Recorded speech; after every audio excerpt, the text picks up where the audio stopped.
नजीब की अम्मी को सलाम करता हूँ, उनके हौसले और उनकी हिम्मत को सलाम करता हूँ कि इतने बड़े ट्रेजेडी के बाद भी उन्होंने अपना हौसला बुलंद रखा और 3 साल तक लगातार ये लड़ाई लड़ती रही।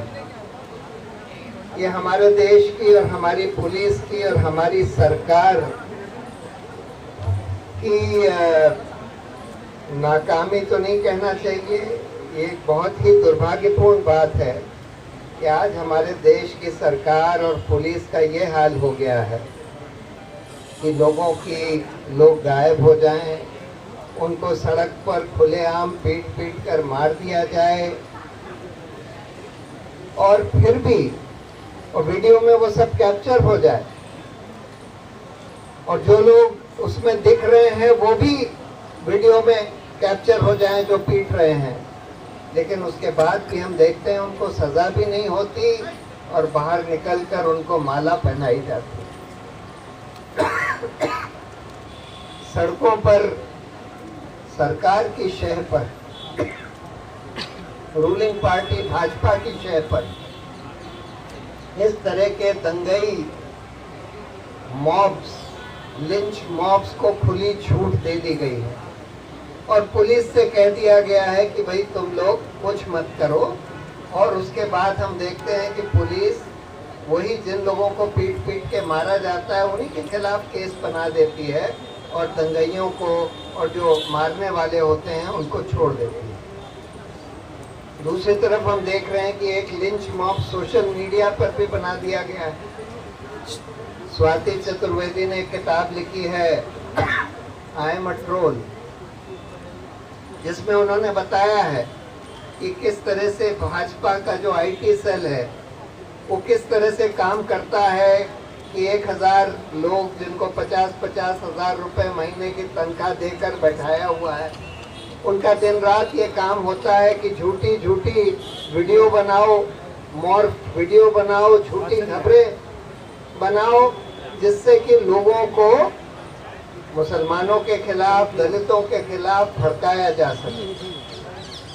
और वो वीडियोस उनके आईटी सेल के द्वारा, व्हाट्सएप के द्वारा सब लोगों को भेजे जाते हैं। इनका बड़ा एक ऑर्गेनाइज तरीका है। और अगर कोई जना इनकी सरकार के खिलाफ बोले तो उनको भद्दी भद्दी गालियां दो, उनको मारने के थ्रेट दो, रेप के थ्रेट दो। और इस पूरे सोशल मीडिया का जो लिंच मॉब है उसका संचालन खुद प्रधानमंत्री करते हैं। ये स्वाति चतुर्वेदी की किताब में उन्होंने डिटेल में बताया। शायद हिंदुस्तान एकमात्र ऐसा देश होगा जहां के प्रधानमंत्री इस तरह के सोशल मीडिया लिंच मॉब का संचालन खुद करते हैं।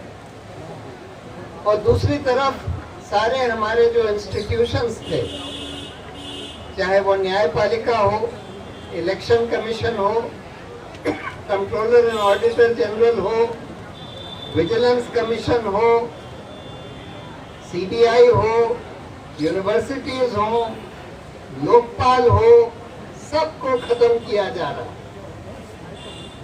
आज पहले कभी इतिहास में नहीं हुआ कि 4 जजों ने प्रेस कॉन्फ्रेंस में बकायदा, 4 सिटिंग जजेस, सीनियर जजेस सुप्रीम कोर्ट के, उन्होंने बोला हो कि आज जिस तरह से चीफ जस्टिस को कब्जे में करके सरकार जो है अपने इम्पोर्टेंट केसेस को चहेते बेंचेस के पास भिजवा के उनका निपटारा करा रही है, इससे लोकतंत्र खतरे में पड़ गया।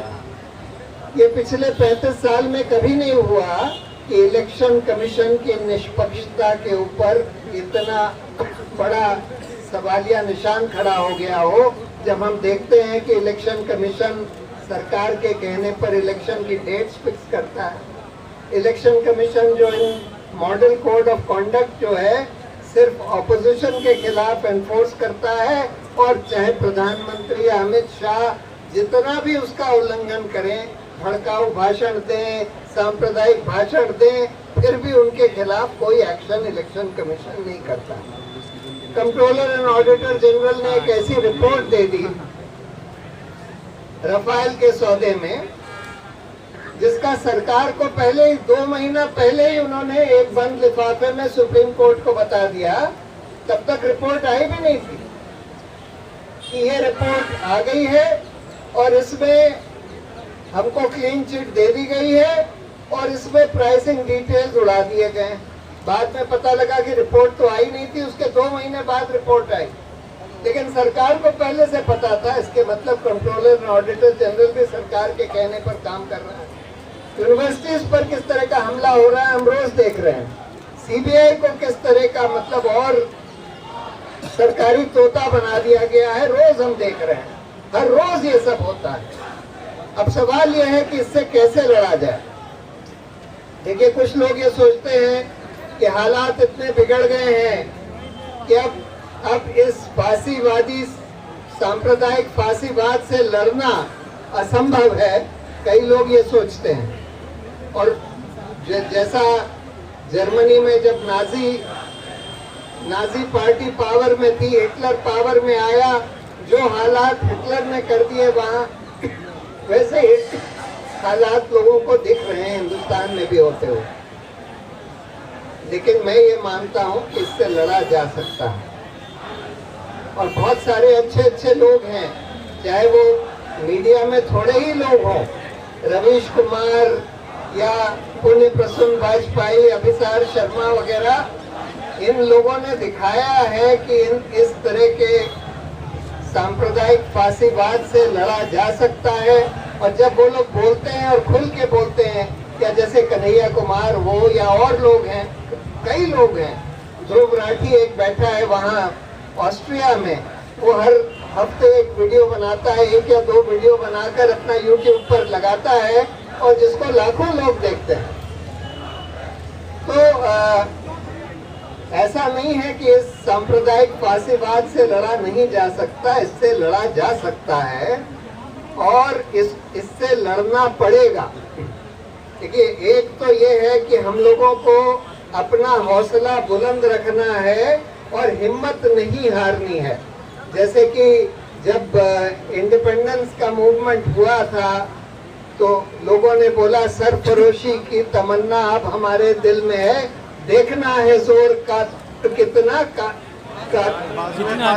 बाजुए कातिल में है, कितना जोर बाजुए कातिल में है। तो वही स्पिरिट हमको फिर से अब अपने आप में पैदा करनी है, इससे हमको डरना नहीं है। दूसरी बात यह है कि हम लोगों को, ये लोग तो देखिए झूठ फैला रहे हैं, हम लोगों को उनके झूठ को एक्सपोज करना है। दूसरी बात, ये लोग सांप्रदायिकता फैला रहे हैं, नफरत फैला रहे हैं, हम लोगों को प्यार फैलाना है। इन लोगों के पास 1000 लोग पेड वर्कर्स हों अपने आईटी सेल में, हम लोगों के पास 1000 से क्या 5000 अनपेड वॉलंटियर्स हो सकते हैं सही काम करने के लिए। इनके पास मीडिया इनके कब्जे में हो, हमारे पास ऑल्टरनेट मीडिया है जो इंटरनेट पे काम करता है, सोशल मीडिया है, हम लोग उसके जरिए ये सब काम कर सकते हैं। सिर्फ इनके झूठ को एक्सपोज करने का नहीं, सिर्फ इनके नैरेटिव को एक्सपोज करने का नहीं, अपना नैरेटिव बनाने का जो ये दिखाएगा कि हिंदुस्तान में जो रिलीजियस कल्चरल डाइवर्सिटी है उसके कितने फायदे हुए हैं हिंदुस्तान में। और इसलिए हम लोगों को अब अपनी कमर कस के एकदम स्ट्रेटेजिक तरीके से सोच के समझ के अपनी अपनी टीम्स बनाकर ये सब काम करना होगा। और फिर एक तरफ तो आप देख रहे हैं कि पूरी हमारी इकोनॉमी का इन्होंने बिल्कुल तहस नहस कर दिया, सारे बैंकों को लूटा जा रहा है। तो इसलिए अनएम्प्लॉयमेंट इतना ज्यादा हो गया है, लेकिन इसीलिए ये लोग ध्यान भटकाने के लिए ये सब बातें करते हैं कि हर रोज जो इनका पेड मीडिया है, जो इनके कब्जे में है, जो मेन स्ट्रीम मीडिया, उसके जरिए हिंदू मुस्लिम हिंदुस्तान पाकिस्तान की बस बात करके और इन सब चीजों से ध्यान भटका रहे हैं। लेकिन हमको सब लोगों का ध्यान असली मुद्दों पर लाना है। प्यार हम लोगों को फैलाना है और नफरत को खत्म करना है। ये सब काम हम लोग करेंगे और मुझे इसकी पूरी उम्मीद है, पूरा विश्वास है कि अल्टीमेटली अगले 3-4 साल में ये जो ताकतें आज हमारे ऊपर और हमारे पूरे सिस्टम के ऊपर बैठी हुई हैं, इनका खात्मा होगा और फिर से हमारा रिपब्लिक कायम होगा इस देश में। धन्यवाद।